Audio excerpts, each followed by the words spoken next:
Clari-T Media News is being brought to you by We the People, building trust for the first time. Tune in at the end of every month for an open and honest conversation face to face. Because out of chaos comes clarity.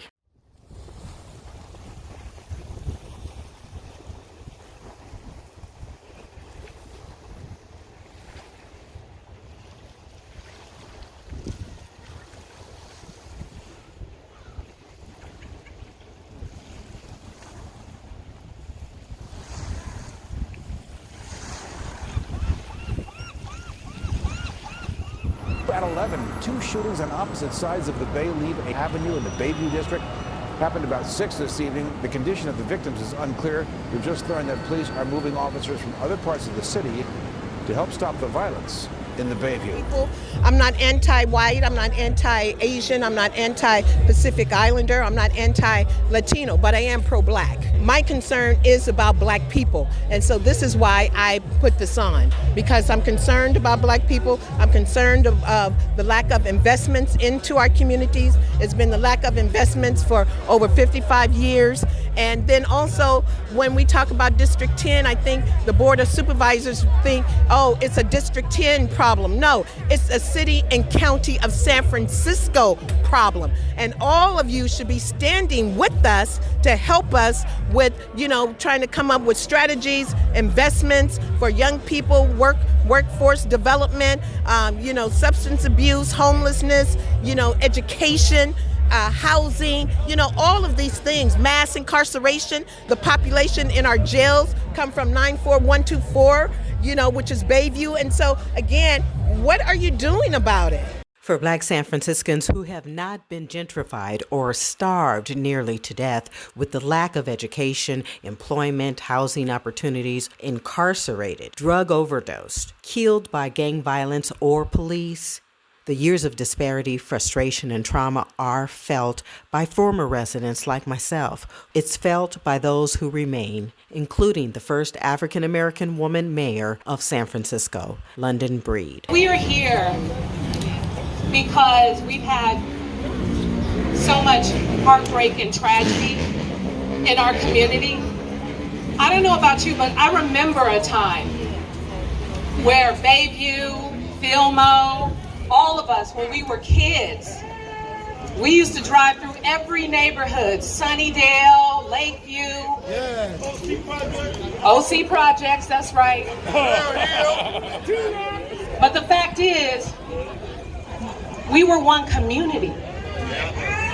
We showed so much love to one another. We had one another's backs.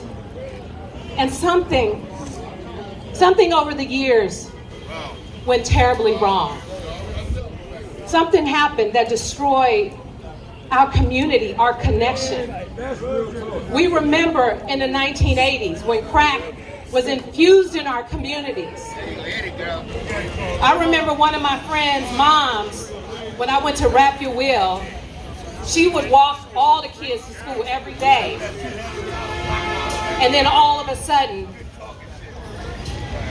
she was caught up down in the TL. It wasn't the same. Despair, hopelessness, frustration. City, they would never be in that position where they feel like they had to do something to protect themselves using a gun.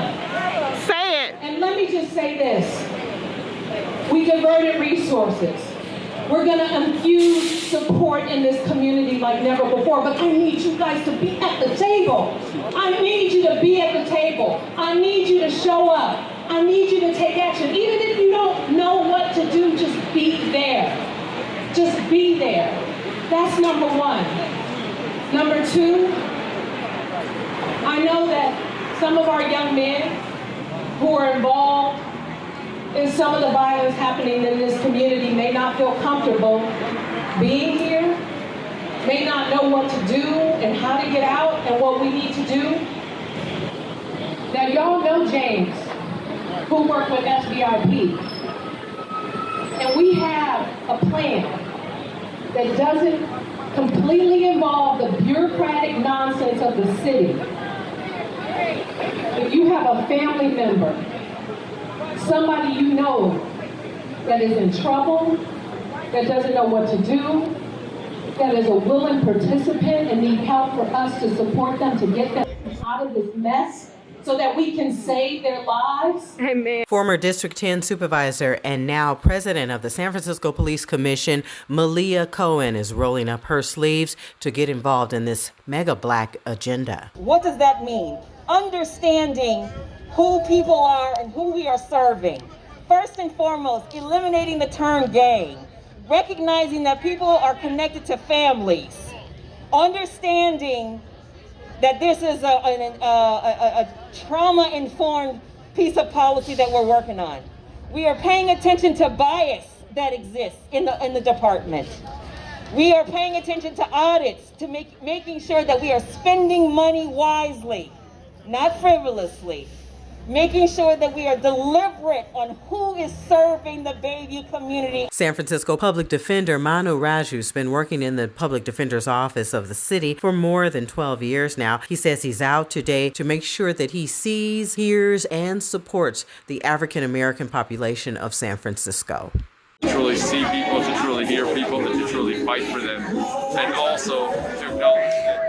I also know that within every community, we have the answers ourselves to solve problems. We have the answers ourselves to end violence. And we actually don't have to go outside of our own communities. There's a lot of intergenerational trauma in the Black community, but there's also a lot of intergenerational wisdom. And I think when people come together and are able to really excavate their authentic selves, a lot of healing is possible. And to me as a public defender, I'm here to support that healing process. The executive director of the San Francisco Human Rights Commission, Cheryl Evans Davis, feels that supporting African American San Franciscans is critical.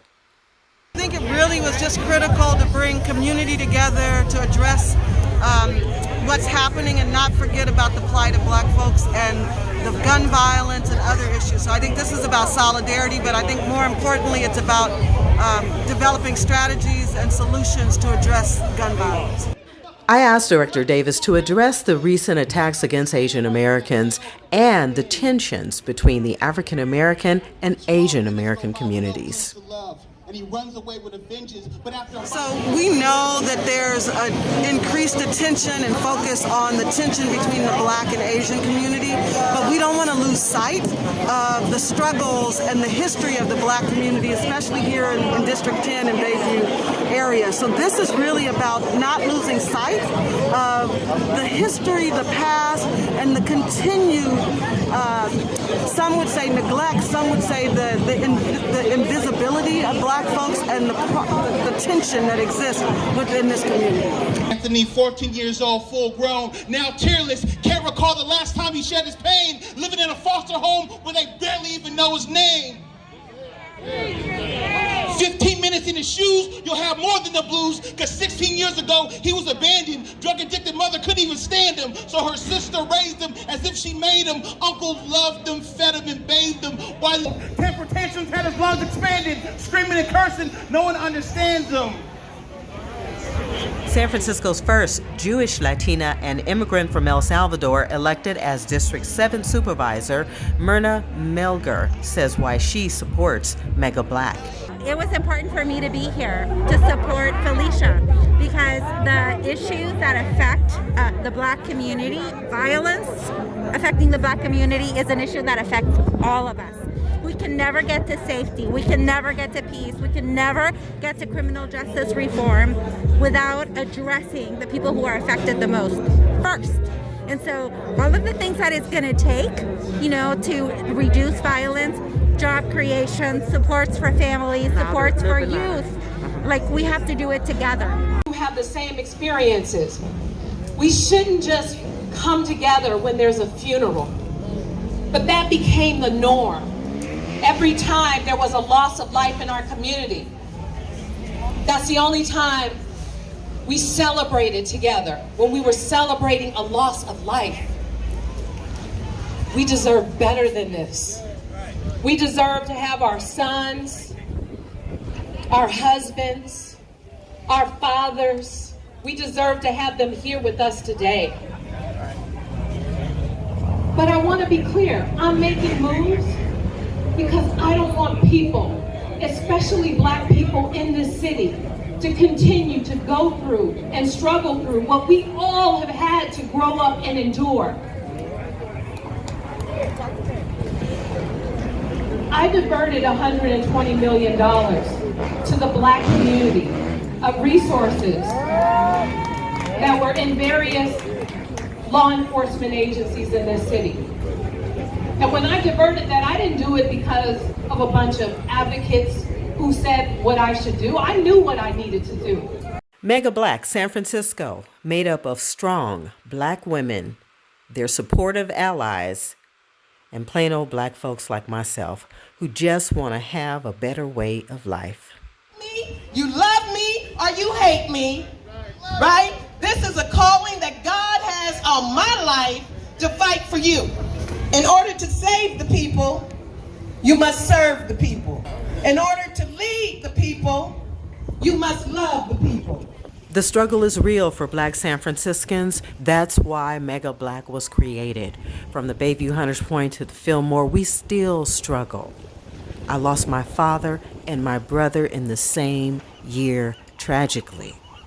The struggle continues, but I love being black and I love being a black San Franciscan. Reporting live from San Francisco, I'm Alicia Mayo for Clari-T Media News.